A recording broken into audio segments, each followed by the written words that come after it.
Welcome to அரக்கால். எல்லாருக்கும் வணக்கம்.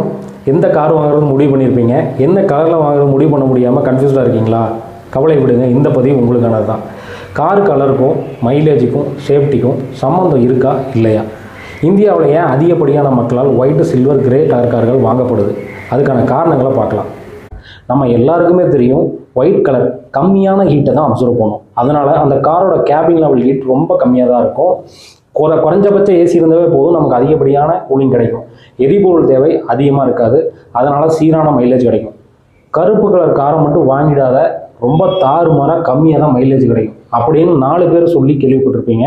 அதுக்கான காரணம் என்னென்னா, கருப்பு கலர் அதிகப்படியான ஹீட் அப்சர்வ் பண்ணுறதுனால அந்த கார் கேபினோட ஹீட் லெவல் அதிகமாக இருக்கும். நமக்கு அதிகப்படியான ஏசி தேவை இருக்கும். அதிகப்படியான ஏசி தேவை இருக்கிறதுனால அதிகப்படியான எரிபொருள் தேவை இருக்கும். இதனால் காரோட மைலேஜ் நமக்கு சீராக கிடைக்காது, ரொம்ப கம்மியாக தான் கிடைக்கும். பாதுகாப்பு விஷயத்தில் ஹையஸ்ட் விசிபிள் ரேஷியோவில் ஒயிட் அண்ட் சில்வர் இருக்குது. அதனால தான் ஆக்சிடென்டல் ரேஷியோவில் ஒயிட் அண்ட் சில்வர் கலர் வாகனங்கள் மற்ற கலர் வாகனங்களை விட கம்மியானதாக இருக்குது அப்படின்னு ரிப்போர்ட் சொல்லுது. மெயின்டெனன்ஸ் விஷயத்தில் எல்லா கலரும் ஒன்று தான். எது ஸ்க்ராட்ச் ஆனாலும் நல்லா விசிபிளாக தான் தெரியும். ஒயிட் அதிகமாக மெயின்டைன் பண்ண முடியாது, அழுக்கு நல்லா தெரியும்னு சொல்லிட்டு சில்வர் நிறைய பேர் எடுக்கிறாங்க.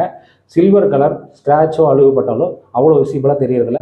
இப்போ உங்களுக்கு கன்ஃபியூஷன் போயிருக்குன்னு நினைக்கிறேன். அப்படி இல்லைன்னா எனக்கு கமெண்ட் பண்ணுங்கள். ஒரு கார் வாங்குறது எவ்வளோ முக்கியமோ அதை விட அந்த காரோட கலரை தேர்ந்தெடுக்கிறது ரொம்ப முக்கியம்.